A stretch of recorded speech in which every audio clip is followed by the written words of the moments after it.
Welcome to Carpool Conversations, where our goal is to equip parents to have meaningful, Christ-centered conversations with their kids. I'm Amy Lowe. And I am Sara Jones. And today we're going to be talking about discipling kids in their faith throughout their life. And Sara, we're going to be talking with a couple who has successfully raised two wonderful daughters, has launched them out into the world, and these two daughters love the Lord. They care about each other.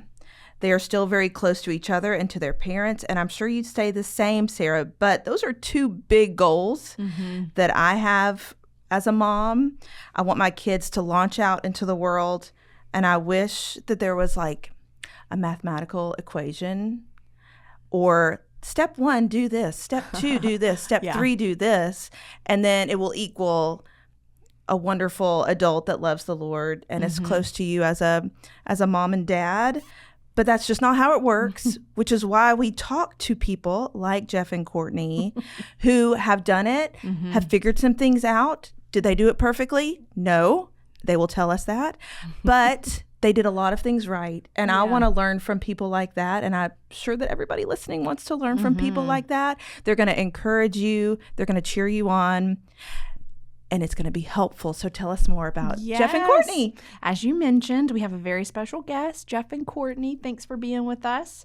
I'm going to let the listener know a little bit about you guys. So Jeff and Courtney Osborn were called to WinShape in 2024 when Jeff was appointed as president of the WinShape Foundation with a passion to see everyone experience the transformation that Jesus offers. Woo. Jeff and Courtney are honored to serve at WinShape. Together, they have two daughters, Tori and Tiffany, and they recently welcomed their new son-in-love, not son-in-law, son-in-love, Jake, to the family when he married Tori in spring of 2025. There's a boy in the family. Yay! I'm one of two girls, so my dad is celebrating. He has two sons now. While Tori is serving as a neonatal ICU nurse and Tiffany works in public relations on Capitol Hill, their roots are in family experiences ranging from mission trips to Guatemala to theme nights at family camp. Their daughters would tell you they are always up to celebrate anything and everything. I feel like as parents, we have to. You have to celebrate all the things. When they aren't busy in ministry or having fun with their family, Jeff and Courtney spend their spare time playing pickleball and working on their marriage communication skills by competing in pickleball tournaments. Talk about that's when you really learn how you communicate and how you don't. And timing is everything. So your communication is definitely put to the test. Oh, yeah. Yeah. Okay. Funny story. I just learned to play pickleball with my coworkers who were all in their 20s here at the office. And we played for a little too long. I could not stand up straight the next morning. Oh, yeah. It happens. Yeah. My back was like, yeah, we're mad at you. Yeah. I threw my back out. We've bought stock in Epsom salts. So we can have Epsom salt baths after every time we play. Highly recommend it. Okay. Yeah. I was not well. So we ask our guests this, that are parents, like, what is your favorite stage of parenting currently? I mean, you're in the friendship years, but do you have a favorite thing in your current season? That's a great question, Sara. Do you have a favorite stage? Hang on. I was going to say something before that. Yeah, That's yeah. okay. Absolutely. Yeah. I love Carpool Conversations. Like, I love that title. I think it's fantastic. And like, even last night, I just went to bed thinking about and just reminiscing all the times I was in carpool. And, you know, we only lived like 5 minutes away from our school. And so like every morning the carpool ladies knew I was going to be the last one there. And we're probably the closest family to the school. And I come in on 2 wheels and like barely stopping, you know, opening up the doors, yelling at the girls, run, get to class, you know, and all the carpool ladies are like, you know, ushering them to their class as quickly as possible. And then, you know, it's funny when I went in the afternoon for carpool. I mean, honestly, those moms and dads who do carpool, well, even the teachers and the faculty who do the carpool line, heroes. But also, you know, the moms and dads that are in carpool, I mean, they're like, those are weekday warriors, if you ask me, you know? And so, because so many times, like when the girls were in elementary school, they wanted me to be the first of the line. Yes. Like they Yeah, want, like she they was not the couldn't- first car. She was. It was not good. Mom's not yet. You know, it was going to be like, and I'm like, oh shoot, you know. And then they got turned to middle school, and then they wanted to be the last person in the carpool line because they wanted to, you know, socialize and have a great time with all their friends, because they finally could talk, you know, because they haven't been able to talk all day, you know, because their teachers are like, oh my goodness, y'all be quiet. Yeah. And then it was kind of sad when Tori started driving, because then she started carpooling Tiffany to school. And I was like, Courtney went from like 70 miles an hour to 0. Like, oh, wait, I'm no longer driving them. yeah. Weird. And so she looked back on all those times with them like, oh, I should have cherished that carpool time even more. I did. You know, we did cherish it, but it was also just like, wow, you know, and I loved having my freedom. Don't get me wrong, but it was also like, wow. And then they would come home because they've already debriefed their day in the car to each other, and they come home and they go straight up to their room. And I'm like, well, wait, throw mom a bone, give me something. You know, it's all. Thankfully for cell phones, I started calling them while they were driving. I'm like, hey, want to hear how y'all's days was? That's a genius idea. Just because I wouldn't get anything, you know, where I was so used to having so much information. It's almost information overload, but then it went to like nothing. So Yeah. just And we it only was knew easy. they were home when we could actually literally hear them singing from the driveway a duet.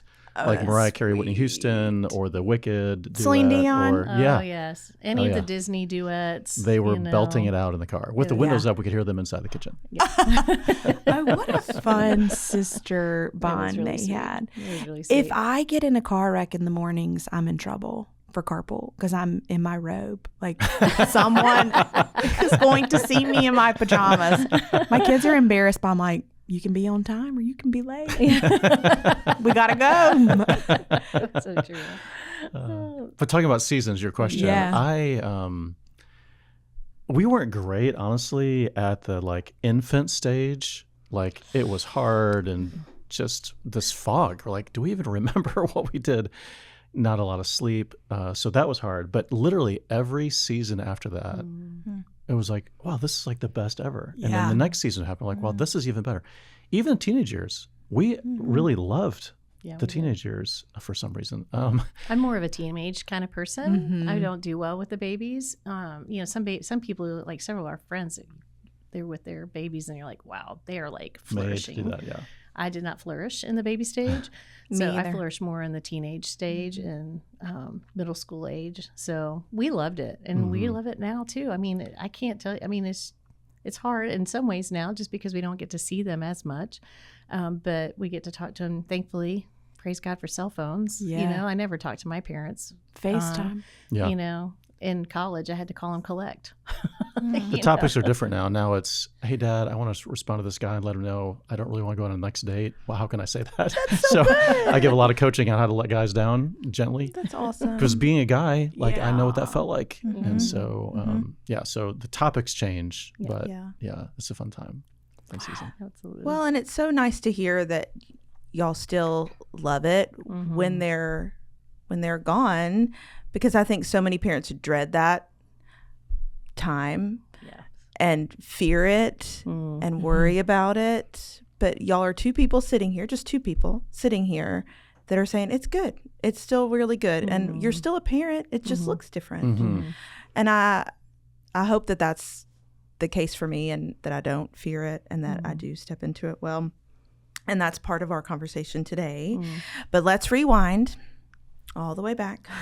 I know you talked about not loving the baby years, but really my question is, if you could sit down with your younger self on the day that you brought your daughter home, what piece of advice would you give to that parent sitting there who was overwhelmed, nervous, scared, Sleepy. sleep deprived, about to be even more? What would you tell him or her? Yeah. I literally can close my eyes and remember driving home in our black Toyota Sequoia, and Tori was in the back seat in her tiny little infant seat from the hospital.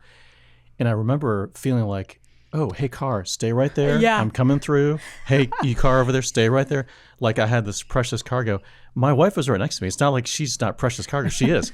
But for some reason, this brand newborn, I was like feeling like I had to, it was almost like in my mind, God was still there, but boy, I'm in charge now, and it's my responsibility to protect and all that.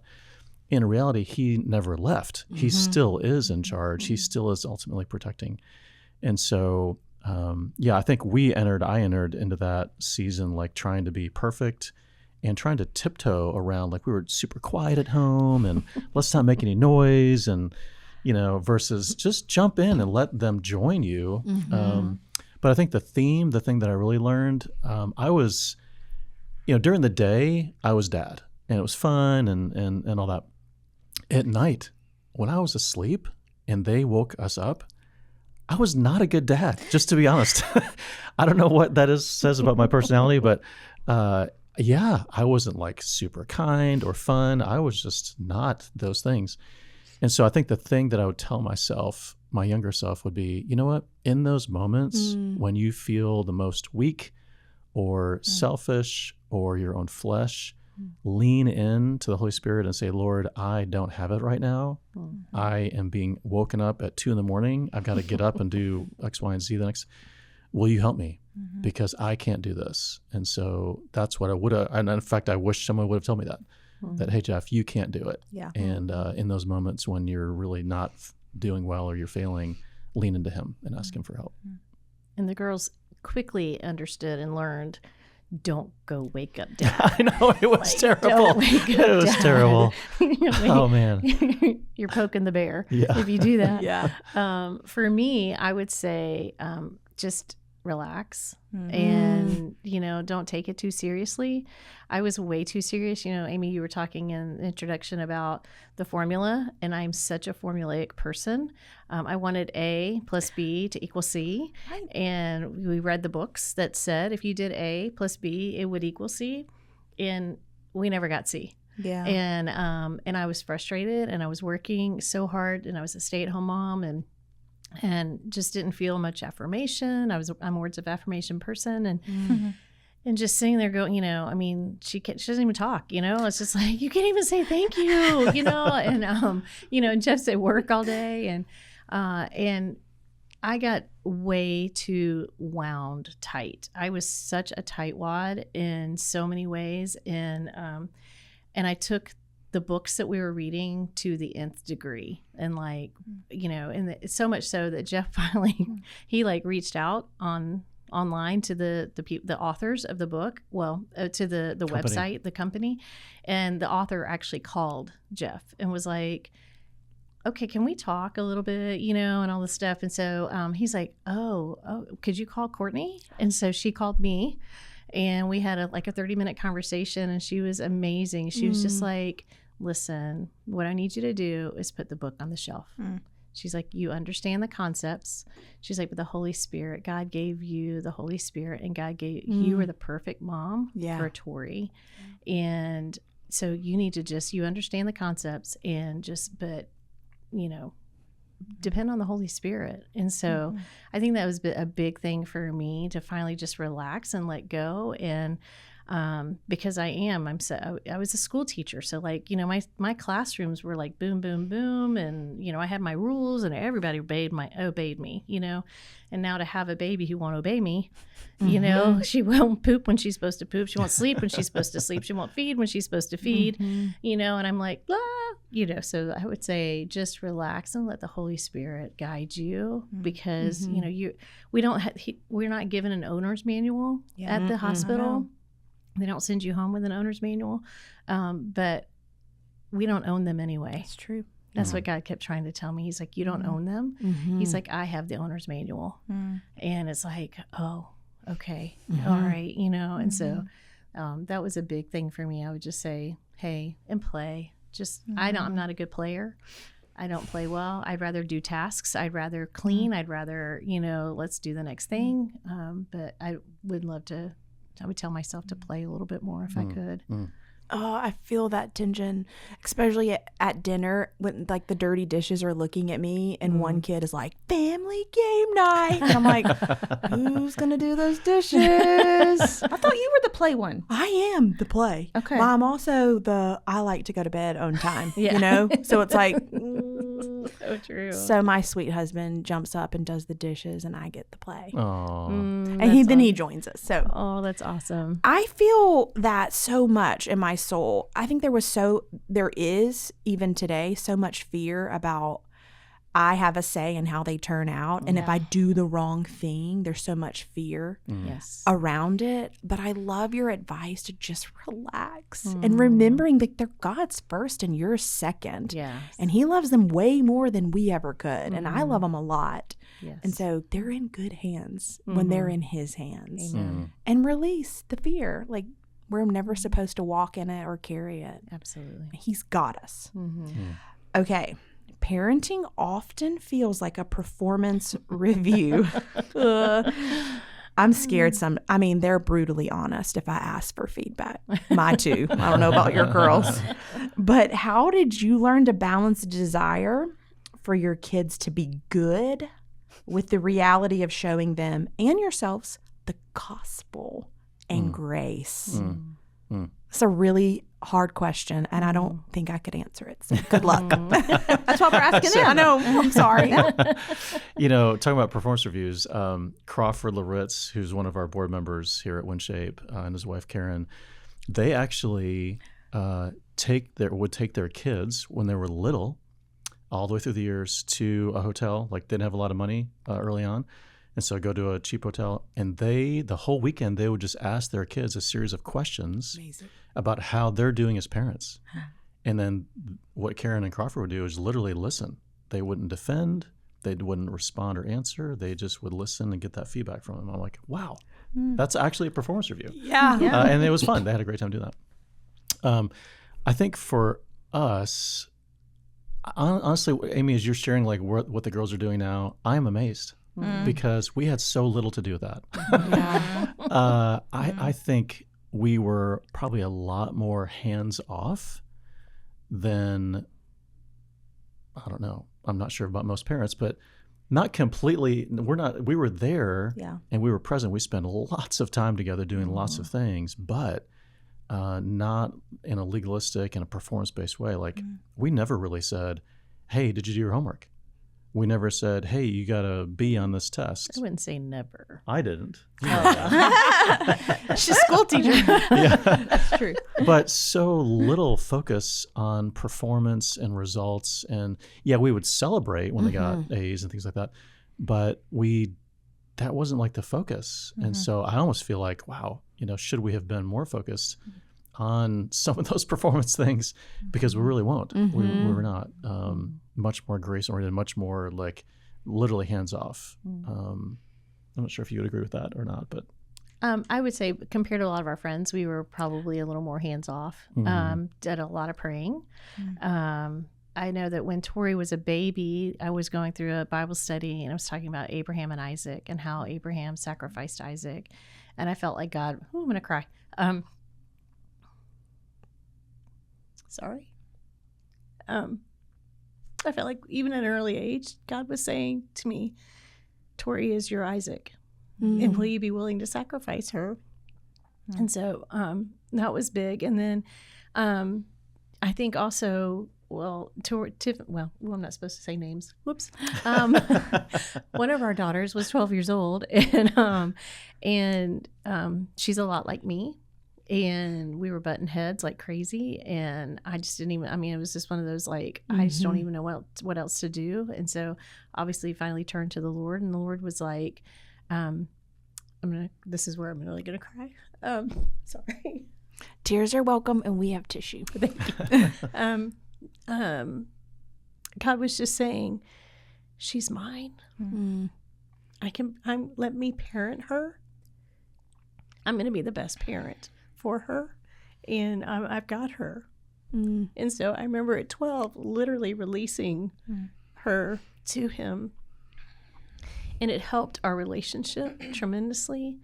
I think it also helped her relationship with the Lord, because we as parents are a physical representation of the Lord for our kids. And so the more I was trying to hound her and put all these things in place, and there are kids who need that. I'm not saying that, just let your kids go wild and crazy, but we had boundaries, we had guidelines, but I was just like, she's yours, God. I can't. I have no idea how to parent her. Will you show me how to parent her? And because there were times where she would do things, and I don't know if you've ever heard the phrase hopping mad. Yeah. I literally found myself one day hopping in my kitchen so mad. Like, I'm like, oh my goodness, I am hopping mad right now. And so I think it's just, to show that for me, I didn't, another thing God was showing me is that I was putting so much of my identity. Yeah. Because I didn't work outside the home. I worked inside the home. I didn't have the quote unquote accolades. I didn't have, so my children behaving in public was an accolade, and to not put my identity in that. God was just showing me, he's like, they are who they are. Their walk is going to be very different from the walk that you had and what was expected of you from your parents. And so let me parent them, let me walk, let me guide them. And so their walk, both of them, their walks are completely different, and they don't look like either one of our walk, and it's okay. That's what God just kept saying. It's okay. Give them to me. I've got them. So there's a situational leadership principle in the business world around, you lead according to the readiness level of the person you're leading. And so similarly, I think with kids, they're different. Their walk is different. I remember one night I was putting one of our daughters to bed, and we finished reading a book, and then we prayed in her bed. And then she kind of leans over. She's like, Dad, what do Jesus's hugs feel like? I'm like, well, Tori, why don't you lean over here? And so I gave her this big hug. I said, it might feel a bit like this. Sweet. It was a sweet moment. She was little, and I was overcome with emotion in that moment. Then I walk into our other daughter's room. I guess I already said who that was at first, but anyway, and I'm in this loving, sweet Holy Spirit moment. Kind of come in there, and I'm about to put her to bed, and she's like, "Hey, Dad, you got a booger in your nose." So totally killed the whole moment I was having. But they're so different. And so joyfully different. And so parenting them is not formulaic at all. It's very dependent upon the gospel. Would you help me today to love and serve and lead them according to who they are and God, who you're making them to be? And then when you make a mistake, own it. Like I feel like I went back and said, I'm sorry so many times to my girls. I was like, same. Oh man, I messed up again, and then confess it to the Lord too. Lord, I confess I messed up. I didn't listen to you. I went out on my own. I tried to do what I thought needed to happen, and it didn't work. So I feel like I automatically put the pressure back on myself.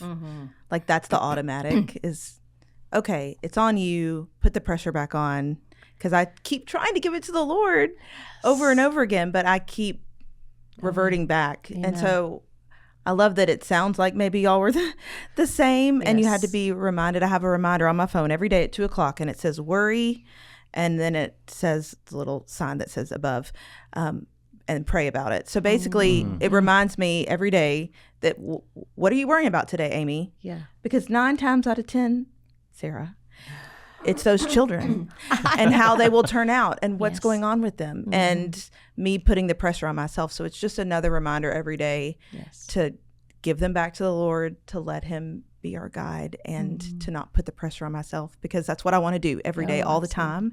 And it makes me feel better that other people are in that boat, because I just have to be reminded all the time. Okay. Y'all talked about prayers that you have. Looking back, what is a specific prayer that you consistently prayed over your children that you've seen God answer, maybe in a way that you expected or maybe in a way that you didn't expect?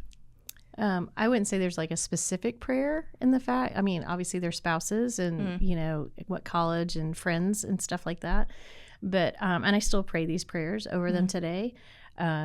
In 1 Chronicles 4:20, it's the prayer of Jabez. It says, bless the work of, God, will you bless the work of my hands? Will you expand my borders? Will you draw me close to your heart? And will you keep the evil one far from me? And so I pray that over our family every day. Also, Joseph's prayer in Genesis, I think it's 39:20 or 21, where it talks about how God is with Joseph, but also, God, would you grant me favor and rapport? And he did. God was with him, and God granted him favor and rapport. And then my last prayer that I pray every day for them is that really over all four of us, so five now, that we would fall more deeply in love with the Lord and with Jesus and his word. So those are my three prayers that I pray almost, and I journal almost every day on them. So good. I'll be stealing those. Thanks, Courtney. Please Yeah. do. Yeah, the prayer of Jabez, when she read that book, that really became a big hallmark for her prayer life. I think for me, praying for their salvation, like from the very beginning, but then also praying Proverbs 13:20. He who walks with the wise is wise, but the companion of fools suffers harm. And their friends, like who they spend time with all the time, wow, huge. And we can't control that. We could definitely influence it. In fact, Courtney influenced in some ways certain friends that they didn't spend as much time with when they were little, because it probably wouldn't have been good.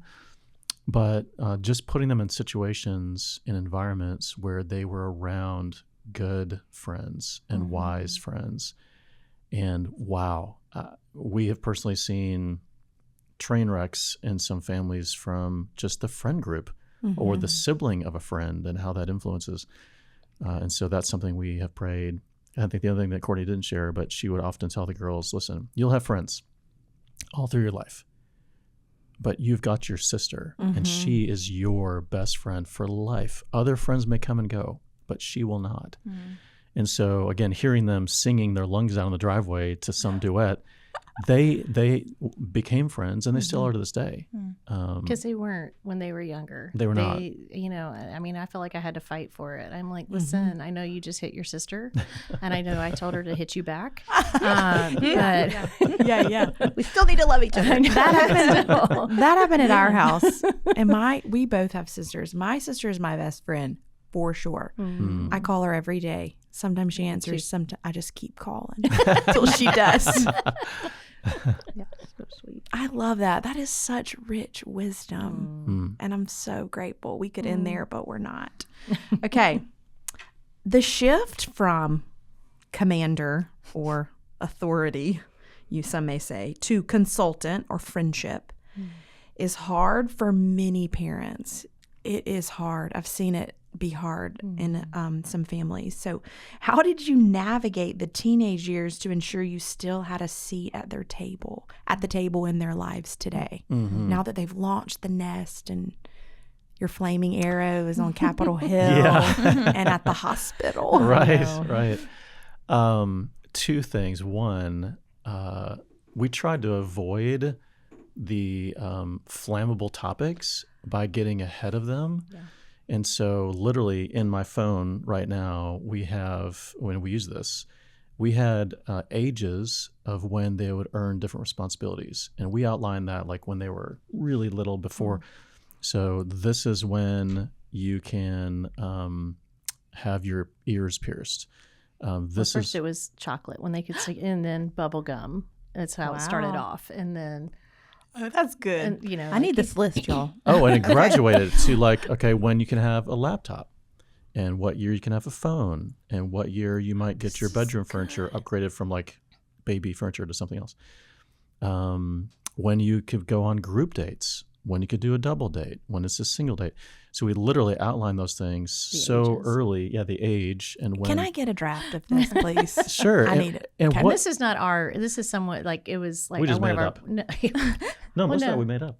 Well, the ages, yes, but we got the idea from Bob, from our pastor of ours. Yeah. Okay. At our church. Yeah. Oh, good. So I don't want to take credit. Okay. Oh, Yeah. This The is, gum is no more in our house. So that would be, I needed that a long time ago. When you could have gum. Yeah. I found it chewed on the refrigerator shelf. I opened the refrigerator and I was like, someone's my chewed goodness. gum. Oh my gosh. Sorry, off topic. Continue. But somehow we learned that by having those things written down and in our phones, it wasn't the Bible, but the girls almost were like, oh, okay, well, I know can't. We never discussed those things because it was there. we told them ahead of time, here's what the years are. And so it was never It like, helped. oh, can I Yeah, get my, definitely helped. ears pierced early or whatever. So that's one thing. The other thing I would say is, and this is not a commercial for family camp or anything, but parent-child retreats. Mm-hmm. I took Tori when she was 15, and then a few years later, Tiffany when she was 15, on a father-daughter retreat. I could be a salesperson for parent-child retreats because it's high adventure, high fun, crazy. I mean, they put me in these situations. We did this one thing where they bring you up in this, they call it the screaming eagle, way up in this harness in the air together, your double harness, and they give the child the ripcord, and so we're up there, and of course Tori, she and I went first, and she's like, the people are so small, like down the earth, like you barely see them, like ants. And I don't love heights, and she knows that, but I'm doing it for her. True love. So she's like, she had the ripcord. She's like, Dad, are you ready? I'm like, no. She's like, I'm going to count to 3. I'm like, I'm not ready. 1, boom. She pulls it at 1. No. Oh yeah. And I'm yelling no all the way down as we're plummeting toward earth. I'm yelling no. And, but there's something about screaming like a girl, which he does, which I do when I'm really scared. It bonded us together. And so we had all this fun, but then teaching moments where they actually taught us the language. In this particular one was 0 to 8, you're a cop. Or to 12, sorry. 12 to 18, you're a coach, and then 18 and above, you're a counselor. And so, just the need to transition from, okay, I can't be a cop when they're 13 or 14. They need a coach. And when they're 18, I'm not giving advice anymore. We're waiting for them to ask questions. And when they ask questions, then we'll respond. Really hard lessons to not because there's lots of opportunities to tell them what you think. And to the point where sometimes the girls are so funny, like, Dad, I know you're trying to be a counselor right now. I know you're waiting, but just tell me, what would you do? I'm like, well, I'm not supposed to. Well, just tell me. I need to know. Yeah. And then we'll ask, do you really want to know? And they're like, yes, we really want to know. Like, okay. Okay, but this is only our opinion. Like, I'm stressed for them, especially coming from mom and that's, daughters. They, they really don't want to hear as much from mom as much. And well, they do, but I'm like, it's my opinion, and this is what I think. I'm not saying you need to do this. So I'm always make sure that I really emphasize that, because I don't want them to come back at me and be like, well, you told me. Yeah, you said. But those experiences individually with them created almost this deep water ocean peace. That no matter what happens now and what discussions we have or disagreements, that's surface level tension. It does not impact this deep water piece that we have. And so that would be the thing I would say that's really helped us transition specifically in the teenage years. Because every dad and daughter who showed up to that retreat to begin with, before the week started, the girls were kind of distant from their dads, and they're really upset about losing their phone for the week. But by the time the week was losing over, their streaks and losing the streaks of all the different things. But by the time the week was over, all the girls were grabbing onto their dads, leaving this because they're so proud of their dads stepping out of their comfort zone and screaming like a girl. So anyway, I could keep There's selling something so foundational, I think, dads and daughters. I feel that as well with my own dad. He was such a great dad. Is such a great dad. But there's something really sweet. You set the tone for relationships. And so I love that y'all had that. Because I looked for someone a lot like my dad. And he's a lot like him, which is sweet. That's sweet. Yeah. And you dated them well. You was very intentional with them. I don't know what it would be like mother-son. I don't have a son, so I'm sure there's the same. It'd be awkward for you to take Jake on a date now. Yeah. So he's like, who's that? They'd be like, who's that? Well, it's my mother-in-law. Also, what I'm hearing is one-on-one time. Yes. I would say my kids are different one-on-one than they are together. They're in competition. I know you feel that. But their hearts are a little more open one-on-one. Two practical things that one of my mentors told me one is if you can, take naps when they're in their teenage years. Take naps during the day if you can, because they really want to talk at midnight. Yes. You know, I've heard this. So, and that's when they open up, and that's when you get all the good stuff. And so I would have to take naps during the day so I could be awake for them at midnight when they're ready to talk. And it's like, okay, you know. And I could not do that because you've heard about my saga of at night. Yeah. Sweet Courtney bailed me out. Yeah. So, and then the other thing is, another one, my mentor also mentioned, like car rides, because it's the face-to-face. They don't really, it doesn't encourage them to open up. But if you can be either on a walk or on a car ride where you're both facing forward, they tend to open up. It's just not as, it doesn't feel as invasive, especially she had sons, and she said especially for her sons, it was really very, you know, she would actually let them drive if they were of driving age, and then just it would take a while, but they would finally get to talking. So that's usually when the girls and I have a lot of our conversations. I would be like, hey, can I take y'all somewhere today, you know, or let's go somewhere, and or go for a walk. The girls shoulder like to, to go shoulder. Yes, we love walks in our house. It's usually after dinner. It's good that our dog now demands it. There you go. So somebody has to take the dog, Right? Yes. And it's usually me and a child, or Matt and a child. And again, you just never know what they're going to say. It's so fun true. to hear what they want to talk about. I'm so glad that y'all mentioned family camp and parent-child experiences. We have that at WindShape, but if you don't live close to us, find one close to you. They're hopefully all around you, but they're really special. They're some of my favorite weekend experiences that we get to be a part of. And at WindShape, we love creating transformational experiences for people to come in and bond together. Yes. So you already talked about one, but are there other milestone moments that you guys participated in with your kids that looking back, you're like, I'm so glad I did that, and here's maybe what happened as a result? I would say experience, like that, literally that word. So from when they were little, that would be like a dance party on the carpet in the den. And we were going crazy, like Every to Michael night. Jackson or Whitney Houston or whatever it is. Every night. And it was, we were sweating, you know, had to take showers afterwards. But it A lot was of tumbling. a lot of stunting. Like I had to work out to stunt them. But just experiences. So playing and having fun like that. But then that led to other experiences. So we began to go on mission trips with them, but kind of like toe in the water. And then like, okay, waist deep and all that. And so we started with, can I talk about specific things? Yeah, or should I we love keep it it. more generic? Okay. The more specific, the better. Yeah. Oh, okay. So Lighthouse Family Retreat, we began doing those. And so that's where as a family, you go together and you serve, usually down in Florida, but they're in different places. You serve families who have a child that has cancer and sometimes terminally ill diagnosis. And so your job as a family is to serve that family. And so for that, even when the girls were like 5 and 8 or 6 and 9, it got out of their heads of, this isn't a vacation for us. It's not going to ride this ride. We're here to serve that family. So we're gonna be writing notes and doing their laundry and folding their, and playing. And so that was kind of our kind of beginning step. And then we graduated to another family mission trip. It was a medical missions trip to Guatemala. And so that's when we actually, as a family, learned how to share the gospel, like the Romans Road or these scripture verses. And I literally remember one time, I think Tiffany was 9, we were in Guatemala, and while the local people in this village are waiting to see the doctor, us as gringos, we would sit in these counseling stations with the translator.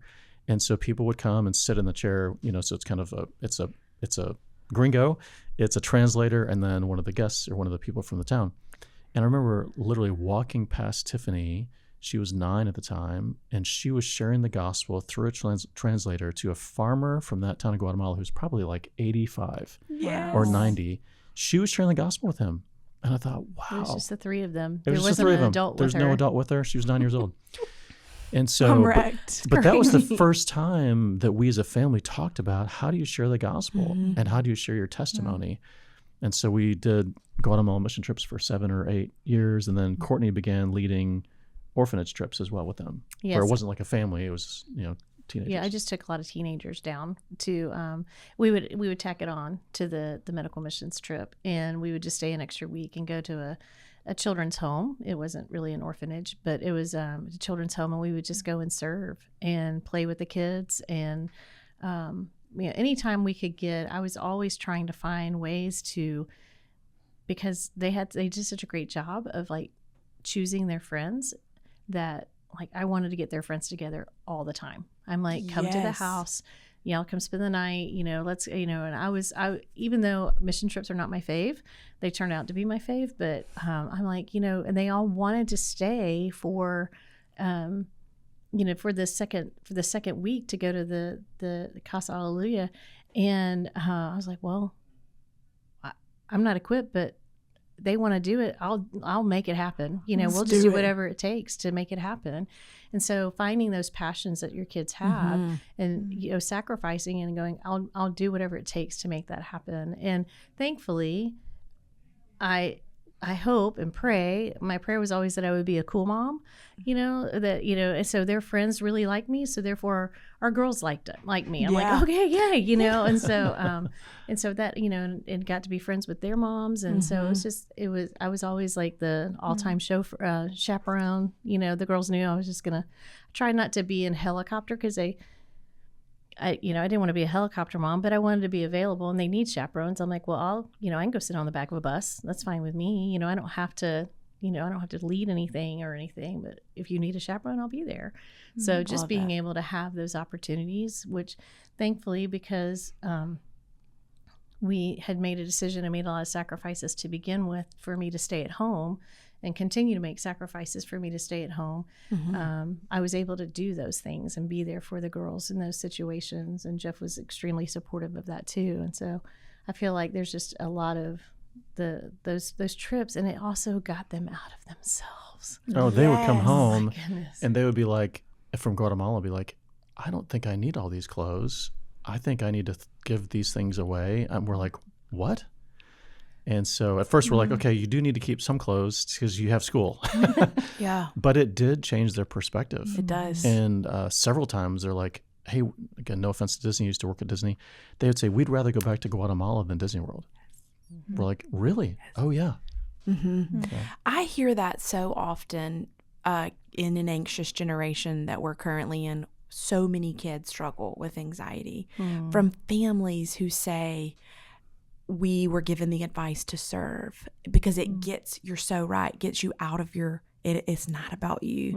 And that's what I'm trying to tell my kids. It ain't about you, honey. Yeah. It's about someone else. Like, I want you to have eyes to see someone else. And I love that for mission trips, because you see a totally different perspective of a child who lives in an orphanage, and you have your own bedroom and bathroom. And you don't share with your sibling. Like, come on. Like, get out of yourself. I love that. Y'all are just such rich with wisdom. Oh, wow. I feel a part 2 could be in the works. Yeah, we got more questions to ask. We do. Don't have any We more just time. gave you all our best stuff. So. Yeah, we got nothing else. That's it. No, We'll I tell you all the think mistakes next time. I think there's like a hardware story you didn't tell, maybe. Oh, right. something funny. There's a lot of stories we don't talk about. We'll keep that in our back pocket, okay? But honestly, I would, we talked about it earlier. A lot of my attitude was, okay, I either cry or I laugh. Yes. And so am I going to, so what's my choice? And, am I going to get upset about this and be like, there are certain things that, yes, you do need to be serious about, but really tried really hard not to.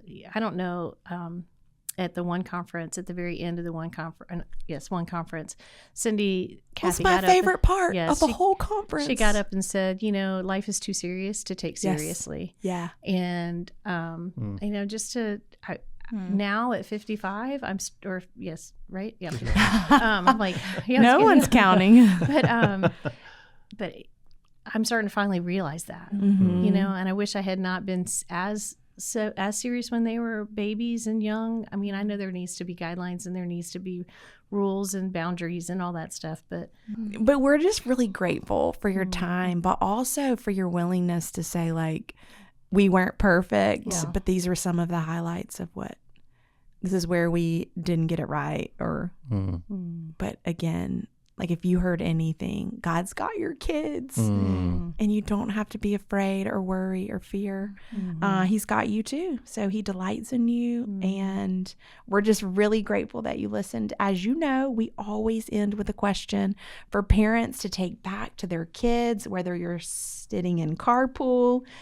I think someone should calculate the hours spent in carpool. I think we need a number. I'm sure AI could produce that. But if you're in carpool, if you're at the dinner table, if you're tucking them into beds, if they're asking what a hug from Jesus feels like, that's so sweet.